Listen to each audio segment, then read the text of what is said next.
As we wait for results from key primaries in 8 states, that will tell us quite a bit about the nation's future political landscape and where voters stand on the Trump agenda. Plus, quote, no one wants an invite anyway. That's how LeBron James reacted to the whole snubbing of the Eagles at the White House today before they were disinvited. We're going to show you what did happen today at 1600 Pennsylvania Avenue. But first, Jeff Sessions has become the president's favorite Twitter target again. So can he sustain blows like this? The Russian witch hunt hoax continues, all because Jeff Sessions didn't tell me he was going to recuse himself, the president wrote. I would have quickly picked someone else. So much time and money wasted, so many lives ruined, and Sessions knew better than most that there was no collusion. In moments, President Trump's 2020 campaign manager Brad Parscale weigh in on that, and also how the president will top the Make America Great Again slogan. You're about to find out exclusively here tonight on this story. But first, Trace Gallagher on the war against Jeff Sessions and where it goes next. Martha, to understand the president's anger with Attorney General Jeff Sessions, you need to go back to July 2016. That's when the investigation began into possible coordination between the Trump campaign and Russia. At the time, then Senator Jeff Sessions was among Donald Trump's more outspoken supporters. In fact, Sessions' close ties with the Trump campaign is why the president tweeted today that Sessions, in part, quote, knew better than most that there was no collusion. And the president believes that had Sessions not recused himself, he could have ended the Russia investigation or, at the very least, not allowed the appointment of a special counsel. Instead, Sessions stepped aside. The investigation fell to Deputy AG Rod Rosenstein, who appointed Robert Mueller. And 2 months into the Mueller probe, the president's criticism began, quoting, Attorney General Jeff Sessions has taken a very weak position on Hillary Clinton crimes. Where are emails and Democratic National Committee server and intel leakers? That tweet prompted speculation that Sessions would soon be fired. He wasn't, although the criticism continued. But late last month, President Trump appeared to switch his critical focus, posting a flurry of tweets on what he calls the witch hunt, like this one, quoting, the fake news media is desperate to distract from the economy and record-setting economic numbers, and so they keep talking about the phony Russian witch hunt. But then South Carolina Congressman Trey Gowdy went on CBS and appeared to pop open the can of worms. Watch. If I were the president and I picked someone to be the country's chief law enforcement officer and they told me later, oh, by the way, I'm not going to be able to participate in the most important case in the office, I would be frustrated, too. That's how I read that is Senator Sessions, why didn't you tell me this before I picked you? There are lots of really good lawyers in the country. He could have picked someone else.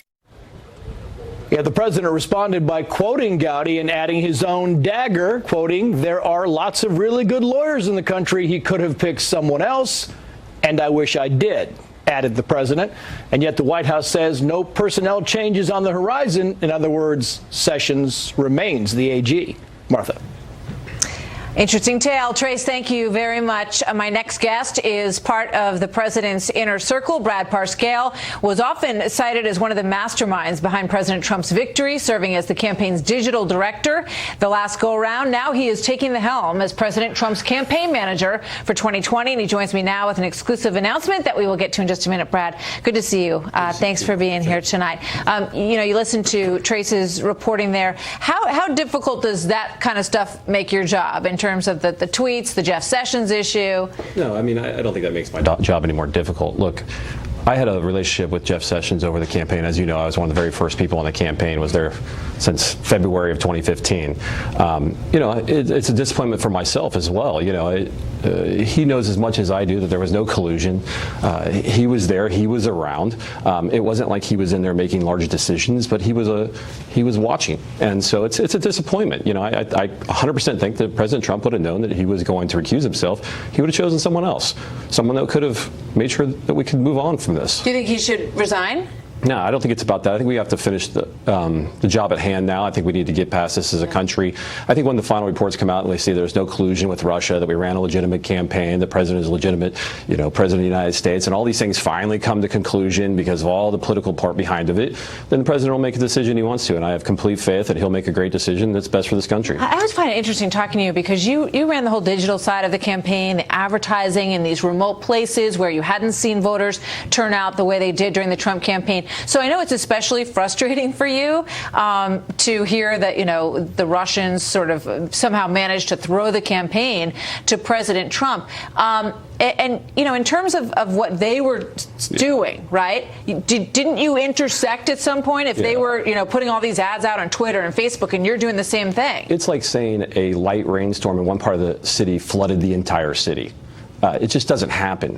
What they did was a couple of raindrops inside of a waterfall of things that were occurring from legitimate sources and paid campaigns. I continue to see this as a political witch hunt.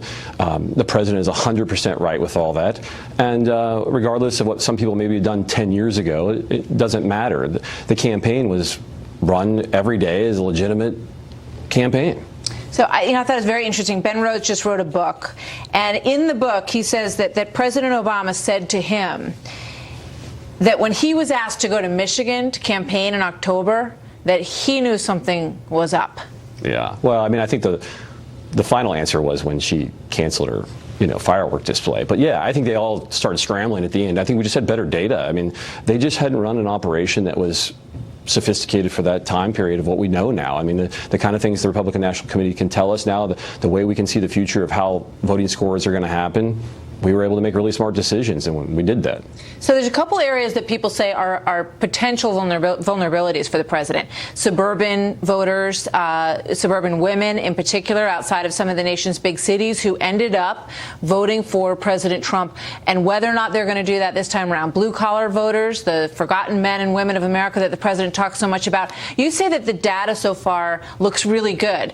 What about those groups? How are you going to get them to turn out? Well, I think there's a couple things here. You got two parts in what you just said. First is the data's never looked better for the president. I don't say that, and articles are written that I say that just to make him happy. It's just not true. I mean, we've run the largest data operation survey work in the country, and we see that America is starting to see that their personal economies are getting better, national security is getting better, the things that are around there are happening. And I think they're starting to see these accomplishments. As much as the media doesn't want, outside of a couple stations and a couple people, how much they don't want to talk about the accomplishments, they're starting to get through. And that's why today, one of the things I'm introducing today is promiseskept.com. And because that site has every accomplishment almost that Trump has done. There might be a few missing. We're going to continue to add them. There's so many accomplishments. Almost every 24 to 36 hours, there's another one since he's become president. In 500 days, he's accomplished so much. He's turbocharged the economy. He's crushed ISIS. He's killed all these, regulations that were killing jobs. I mean, he just continues to do these things. But on their site, those are the top things that people know about. But all these little things, hundreds of them,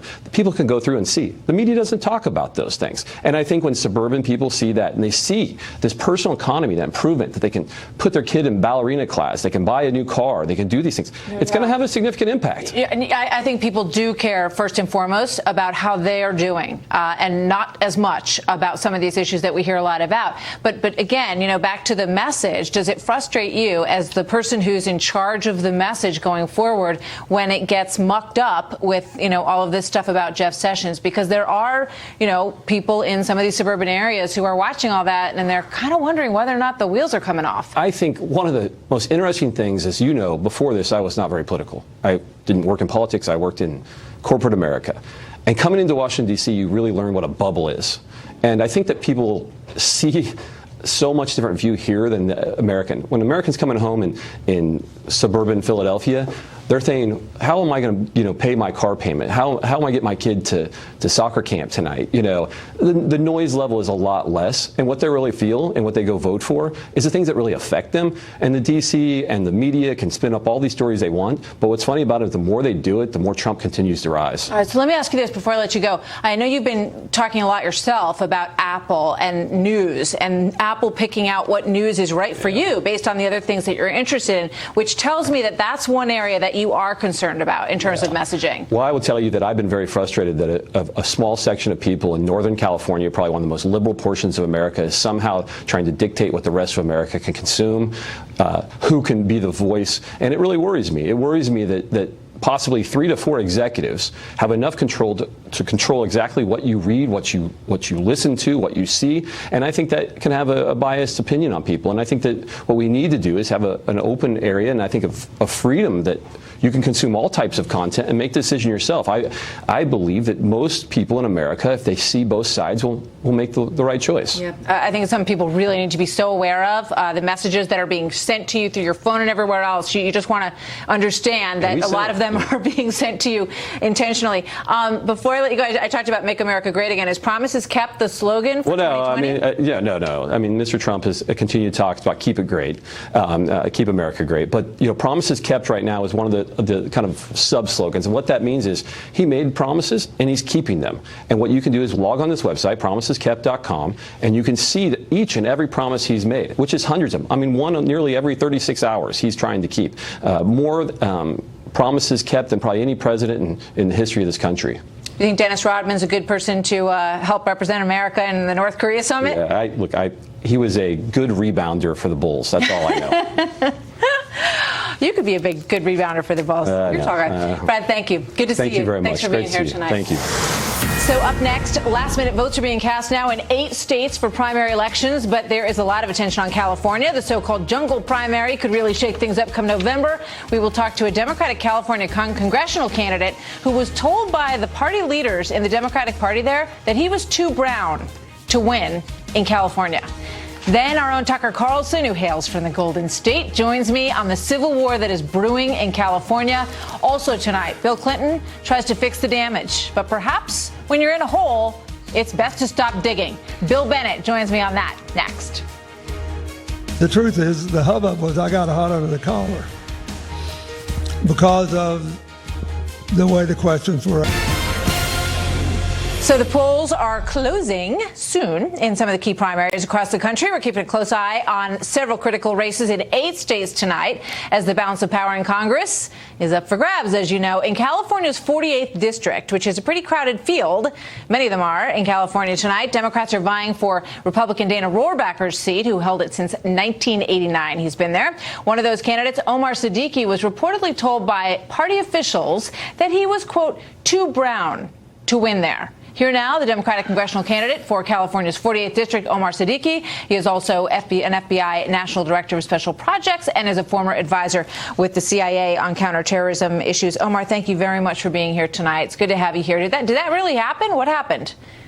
Hi, Martha. Thank you so much. Well, what happened was I had some California delegates come up to me and say, by far, you're the best candidate. You have the most experience. You're an engineer. You're a lawyer.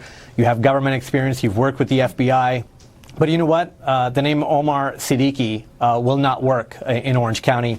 You need to change your name. And you can imagine that was just unacceptable to me. I do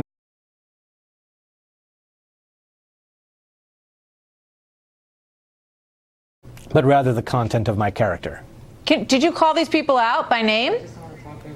Well, what I did was I told them point blank. I said, I'm not going to change my name. I'm not going to drop out of the race because I think someone by the name of Omar Siddiqui is not going to have a chance in Orange County.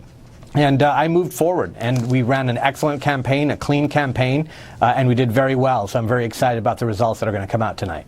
I know that you talk a lot about the division in the country and that you'd like to be someone who heals those divisions. Do you think that, that was part of your message problem as far as those Democrats in power were concerned in your district?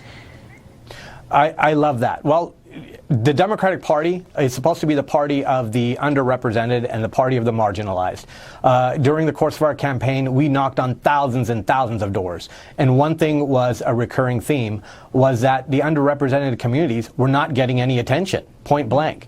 So yes, to have party unity, you need to reach out to the under-marginalized.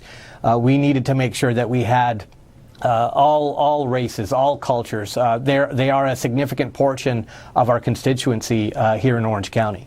I mean, you basically have a civil war of sorts going on in California. You have the more rural areas that would like to see more conservative governance, and then you have the very dug-in blue areas that have a lot of issues with high taxes and people fleeing the state. So how would you work to pull that back together? Well, I think what we need to do is we need to make sure that we put representation back in your representative. And I think Congressman Rohrabacher has been absent from the district. The only time he shows up at the district is when it comes to city council meetings to spread hate and divide the county. And that's the wrong message. What we need to do for the county is focus on issues that affect everyone and everywhere. Homelessness, for example, environmental issues, the economy, for example. But we don't see any of that from Rohrabacher. But you'll see that from our campaign for sure when we win this. I mean, I think it's shocking that some of the party officials told you that you were, quote, too brown to win. And we'll see what happens tonight. We thank you very much for being here. Omar Siddiqui, you have a lot of very interesting background with the FBI and CIA and the counterterrorism work that you've done. So we'll see how it goes. Thank you very much, sir. Thank you, Martha. So here now with more Tucker Carlson, host of Tucker Carlson Tonight. Grew up in California. Yes, I did. A lot going on in California. It's the leading indicator. They told him he was too brown to... Well, it's a race-obsessed party. I'm not surprised at all. I mean, ironically. No, that does not surprise me. The whole bet with the Democratic Party in California is that changing demographics win it for them. And they're right to some extent. Immigration has turned it from one of the most reliably Republican states to the most reliably Democratic state. The question now is about the economy. Can you have a state that is basically Latin American in its economic structure? A huge pool of poor people, a small group of rich people, no middle class. That's what California is trying. Its leaders are basically self-consciously pushing policies that result in that. Half of all Californians asked this week said they'd prefer to leave the state. A lot of them already have. What happens then when there's no sort of normal middle class, people making $95,000 left with kids? Like, that's actually where California is going. I don't know what happens. It's striking to me. Jerry Brown has been around as long as you and I can remember. He was the governor when I was a kid, and I'm almost 50. I pulled up a picture of him with Linda Ronstadt, because when I was little, I thought, wow, that Jerry Brown's a really cool guy. He goes out with Linda Ronstadt. And I thought, Tucker will appreciate this. Tucker will appreciate seeing Jerry Brown and Linda Ronstadt.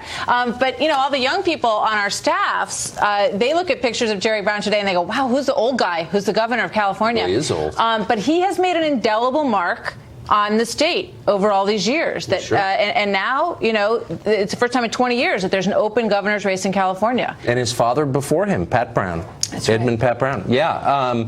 The funny thing is, this is how much the state has changed, is that Jerry Brown, whom when I was a kid was derided as Governor Moonbeam, supposedly planted opium poppies along the I-5. President Trump just called him that recently. Well, because he likes that kind of throwback. Like me, he's an older gentleman. He remembers that. He is now considered by my friends and relatives in California a moderating force. Compared to what is always the question. And so if you live in a state where Jerry Brown is considered sort of sensible and restrained, it tells you a lot. Looks like Gavin Newsom, the former mayor of San Francisco, is going to get it. Also pretty interesting, the same, not just liberal, but the same species of sort of pro-tech liberal will be running the state. I don't see anybody, and I talk to people in California a lot, in state politics at a prominent level who's concerned about the death of the state's middle class. They act like it's just not a big deal. But, the Venezuelan economic model doesn't work. In the end, it collapses. Yeah, you need a middle class to sustain an economy, and they're losing theirs. A couple of things I want to ask you about. You're doing a series that I read about last night I thought was very interesting, that basically, sort of a diversity program in air traffic control in this country is potentially making us less safe every time we get on an airplane. It's terrifying. I'm interested in standards and their decline for a bunch of different reasons. Diversity is one of them, or the sort of ideology of diversity. But under the Obama administration, the FAA changed the standards for becoming an air traffic controller and instituted a screen, a biographical test that awarded points based on how little you knew. So, for example, if you were unemployed for the last 3 years, you got more points than if you had a job. If you knew nothing about science, you got more points than if you were a licensed pilot. This is, again, for an air traffic control job. They intentionally sought the least qualified. No, they didn't. Yes, they did. And we've proved it. We have the documents. Our reporter, Alex Pfeiffer, got them. And they don't deny it. I called over to FAA myself to say, can you explain this? How did this make us safer? Air traffic control is a big deal. It's a linchpin of our economy, for one thing. They couldn't answer that because they don't care. That's the point. They don't care whether it makes it safer. It's really hard to imagine. There are a few other areas, but an area, when you look at those maps that show you how many planes are flying across the country at any given moment, it's really hard to imagine a more important job in some ways for safety in this country than the people who are watching the air traffic control. To award points to someone for failing in science and being unemployed for 3 years is insane. No one can defend it. And by the way, it's not just happening there. It's happening in a lot of other critical parts of American life. But the maintenance of standards, this is an impressive country because we can trust our air traffic control. we take that for granted. We shouldn't, and so it's worth fighting back against. I mean, this stuff. the only thing that should be the most important is who's the best, right? Who's the best person at doing that job? It's who's going to keep us hiring safe a in that sociology job? professor where you might be like, who cares really? It's just some dumb professor. Air traffic control. Who's on tonight? A number of people, including... When I'm done with my show and I can kick back and relax and go like, hey, Tucker's on. Hit the mini bar in my office, you're free to. That sounds Pamela good. Anderson is on our show, whom I don't know, but who's a much more interesting person than you might think and knows a lot of different people you wouldn't expect her to know, including Julian Assange, to whom she's very close. So anyway, I'm fascinating. her in just a minute. Yeah, I'm interested to hear what she says. All right, we'll look forward to it. Thanks, Tucker. Thank you, Martha. Great to be here. Good to see you. So coming up, a sign of the times, the big changes coming to the Miss America pageant. We're not going to call it a pageant anymore, apparently. But do we really need Miss America anymore? What do you think? Please, let me know. Also, critics going wild as President Trump celebrates America today instead of the Super Bowl champion Philadelphia Eagles. I can think of many reasons not to celebrate the Eagles, but that's another matter. Bill Bennett joins me now, coming up next on What Has Everybody Talking. I don't give a damn if the Philadelphia Eagles go to the White House or not. I'm glad he didn't and disinvited them.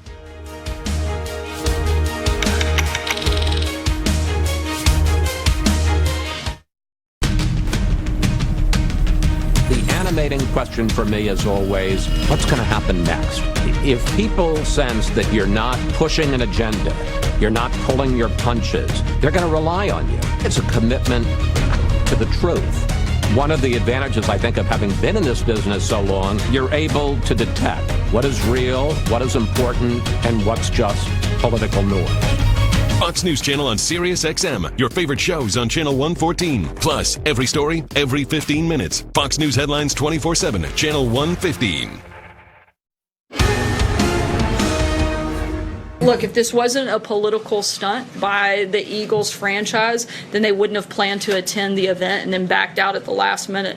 And if it wasn't a political stunt, then they wouldn't have attempted to reschedule the visit when they knew that the president was going to be overseas. And if this wasn't a political stunt, they wouldn't have waited until Monday, well after 1,000 of their fans had traveled and taken time out of their schedules to offer only a tiny handful of representatives to attend the event.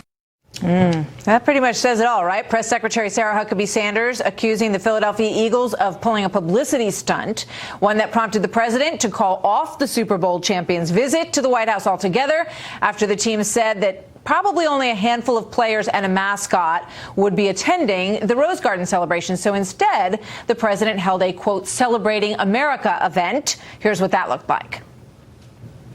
We stand to honor our military and to honor our country, and to remember the fallen heroes who never made it back home. We stand to show our love for our fellow citizens and our magnificent Constitution. We stand to pay tribute to the incredible Americans who came before us and the heroic sacrifices they made. So we stand together for freedom. We stand together for patriotism. And we proudly stand for our glorious nation under God. Here now, Bill Bennett, host of the Bill Bennett podcast and a Fox News contributor and a good friend of the story. Good to see you tonight, Bill. Hey, in person. Wow, great. Good to be here in person. Yeah. Good to see you in person. Thank you. Let's put up this quote from the Philadelphia Mayor Jim Kenney, who took advantage of the situation today to say this: disinviting them from the White House only proves that our president is not a true patriot, but a fragile egomaniac obsessed with crowd, afraid of the embarrassment of throwing a party to which no one wants to attend. Does he have a point in any of that, do you think? No, I don't think so. He has one opportunity here in a year to say something about the president. He took it as the mayor of Philadelphia. I don't think we'll hear from him again. No, the president had a good point. May I say, first of all, I don't think you're sad about the Eagles not coming. You were happy to retire with the Patriots. Yeah. As I said, if the Patriots had won, which is what should have happened, right, they would have shown up at the Rose Garden. But politics and football, you know, it's unfortunate. What does our friend Laura say? Shut up and sing, you know, shut up and play. By the way, let me say, I am a huge football fan, although it's a college game for me. We're 3 months away. Could we just think about the Caps for a minute? I know. And you want to see politics, Martha? When Ovechkin goes to the White House, Putin was at Ovechkin's wedding. Mueller's going to come in and arrest them all. I mean, he's going to talk about collusion. All right, we'll get serious. Russians in the White House. We'll get serious. Look, the president uninvited them because they said they'd have 4 or 5 guys coming rather than 50 or 60 or 70. That's crazy. Now, there's all sorts of unknown things. I've heard rumors that they were saying they wanted to have meetings with the president, but the president denied it. I don't believe the president would deny a meeting. He'd have one of those round tables on TV. He'd love to talk to those guys. So, yeah, I think some mistakes have been made on both sides here, but they were invited, the president invited them, and they said, yeah, we'll send 5 or 10 people. I mean, now it turns into this whole thing. Now you've got LeBron James saying, I know regardless of who wins this series, they're playing against the Golden State Warriors, no one wants an invite anyway. It won't be Golden State or Cleveland going. I mean, have we gotten to a point where we should stop this whole thing? No, I don't think so, though. There's no one. Should the teams just go? They should go. Go. Yeah, the president has no one to root for. Honor, in the NBA Finals, he doesn't have a team to root for. No, they should just go. I remember Bill Clinton was not a guy I liked. He was not a president I admired. But when he came into the room and we were at the Kennedy Center, I said to my family, we got to stand up. He's the president of the United States. Absolutely. I think every American should feel that way. You go, and your team is honored in a way they can't be honored in any other way, in any other venue like that. Speaking of Bill Clinton, they should have come. Yes. Bill Clinton's been digging a hole, and he just keeps digging this week. He basically, was asked in an interview whether or not he should apologize directly to Monica Lewinsky, given the context of Me Too now. As this is a tough frame of reference that he's living in right now, but he was very offended that he was even asked a question about it. It was different Bill Clinton, wasn't it? You haven't seen that one before. Occasionally he wears his head, flares. But, I think part of it is the Clintons don't think they should be asked tough questions. This is past. They're above criticism. But, he should have expected this. I would have thought he would have been better prepared for this question. But, he's got to face the fact we're in a different moment now. I was thinking about this. Monica Lewinsky time, it was a different moment for feminism. It was, I am woman, hear me roar. She's empowered. She's a woman. People would say, yeah, but she's just a girl.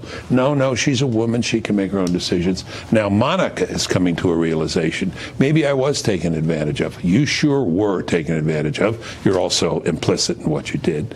But Clinton doesn't think he should apologize for it now. He was wrong then, as I wrote in a book, and he's wrong now. I mean, it's not going to get better for him. He's got Juanita Broderick is saying, what about my sister? It's not as if you can pass it off as like, oh, there was just this one affair, and maybe it was consensual, as Monica said. There's too many other things out there. It's going to be more and more difficult for him to go out and do these interviews. The more he appears, the more he will hear this. And even, did you see the poll of the Democrat professors, not Democrat professors, well, they're all Democrats, saying, rating the presidents, his standing has dropped by about 10 slices because of the Me Too movement. No, he's going to run into this everywhere, and he has to face up to it. But some presidents rise over time, and others fall. Some get better. Yep.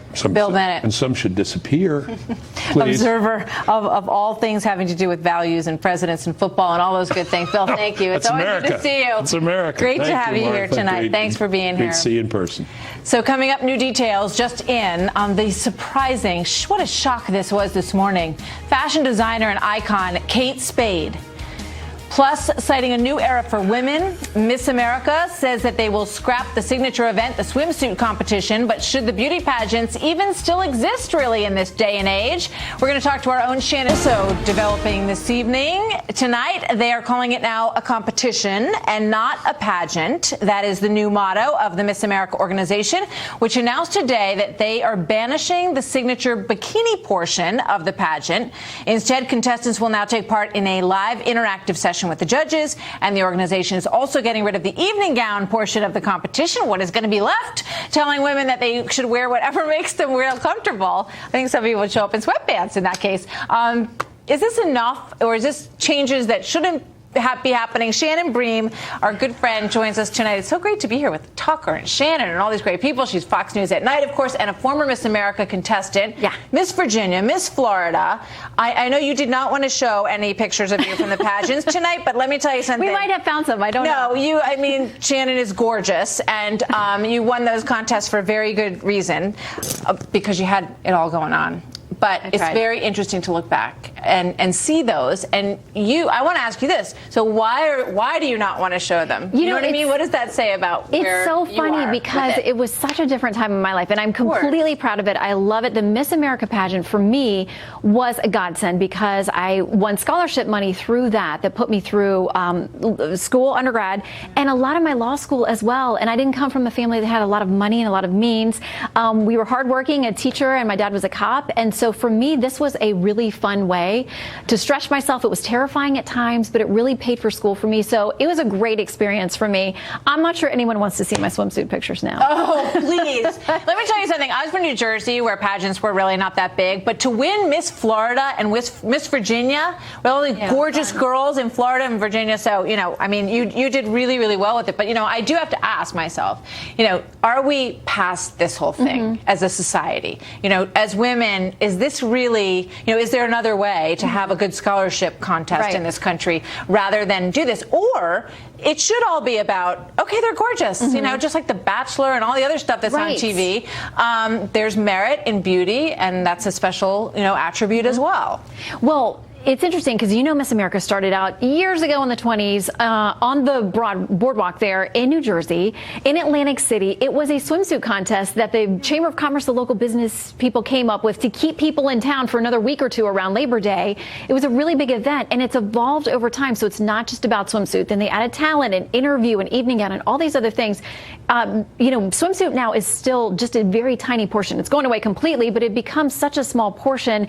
I don't know that it really decided the winner ever anyway. So if they think it's a better idea now to say we want people of all different shapes and sizes and people who may not have considered the pageant before, it's going to be a competition now. It's going to be something different, and we want more people to be included.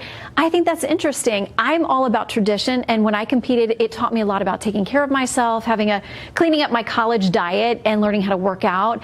And it was grueling, a year of serving as Miss Virginia leading into the Miss America pageant. I was on the road all the time. Yeah, let me tell you, you cleaned up your college diet, because I would not have cleaned up from my college diet the way that she did. I look 90 years old. I'm 19 going on 90 in that blue dress. That was there. the 80s, honey. That's just like, you know what? Everybody looked like they were decades older than they actually were. Woo! Oh, Maggie, you look beautiful. So, I just want to get your thoughts on this as well quickly before we go, because also tonight, 4 former Houston Texans cheerleaders are suing the league for better pay and equal treatment, the women delivering their demands directly to the NFL commissioner, Roger Goodell. Watch this.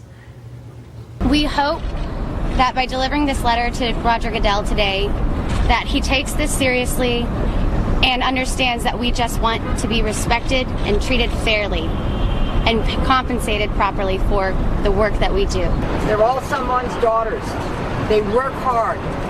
They care. They love the NFL. Let's see a little love coming back to them in terms of pay equity and working conditions.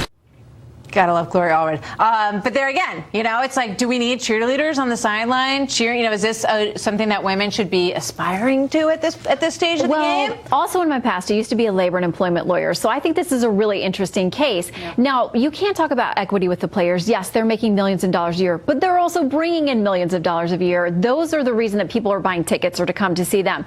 Now, if these women are alleging that they were paid minimum wage at times, and then they were asked to go to appearances that they never got paid for, but the teams got paid for to have them there. Those are some interesting questions. You're never going to make what an NFL player is going to make, and you shouldn't make anywhere near what they're making. But if they're not being paid for hours they worked, as a former labor and employment attorney, that does concern me. Oh, absolutely. They're being told, you know what, if you don't want to do it, somebody else will. Right. We have a whole bunch of people who are dying to have your job, which is always a bad employment argument. Yeah. So I get where they're coming from. She even has her props. I'll give it to her. She's always got a prop, Shannon, thank you so much. Good to see got it all going on. Even if you didn't win all those pageants, you're making the rest of us feel like, total slackers. Right. We'll get out our old pictures and we'll put them out there on Twitter, Martha and I. I'll see you at 11. Thank you, Shannon. See you at 11. So coming up next in a moment of history that many in this country will never, never forget. Senator Kennedy has been shot. Is that possible? Is that possible? It could. Is it possible, ladies and gentlemen? It is possible. He has. Unbelievable. Tonight, there is new insight into what happened on board the plane that flew the body of Robert F. I think whites and blacks, poor and rich together, that we can work together, not violence, not lawlessness, not disorder, but compassion and love and peace. That's what this country should stand for. Tonight marks 50 years since the assassination of Robert F. Kennedy. The Democratic senator, in the midst of a presidential bid, gunned down at the Ambassador Hotel in Los Angeles just after the California primary and just 2 months after Martin Luther King Jr.'s assassination. My next guest has been digging back into this tragic moment in American history, including the somber cross-country flight that carried RFK's body back east. On board, widows Ethel Kennedy, Jacqueline Kennedy, and Coretta Scott King. Joining me now, David Margolick, the man who writes about that historic flight in the Washington Post. He's also the author of The Promise and the Dream, the untold story of Martin Luther King Jr. and Robert F. Kennedy, which is a fascinating topic, all of it in its own right. David, nice to see you tonight. Nice to see you, Martha. There's so much symbolism, and yet there's the reality of the fact that these three women flew back on a plane together after Bobby Kennedy's assassination. What do we know about what they said, what they did on that flight? I thought it was just the most extraordinary thing that these three women were on one flight and no one had ever written about it before. And I mentioned it in my book, but I wanted to go even further than that. I felt there was some elaborating to do. So I dug down very deep. I talked to the only surviving Secret Service man who was on the flight. I talked to any passengers I could find who were still around. And, you know, there was one moment when these three women were actually standing or sitting in the same place on the flight and talking to one another. And we'll never know what they said. We can only imagine the kind of commiserating that went on in that 1 5 or 10 minute window when they were actually physically together.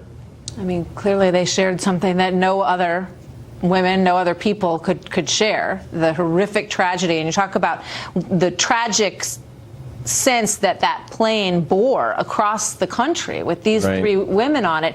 And also it was mentioned that Jackie boarded the plane in sort of a separate area and that she wanted to know that this was not the same plane that carried her back from Dallas. Well, it's a little bit puzzling, and it's another mystery to the story that all of Ethel Kennedy's family got on in the front of the plane with the casket and surrounded the casket and held hands as it was lifted into the front of the plane.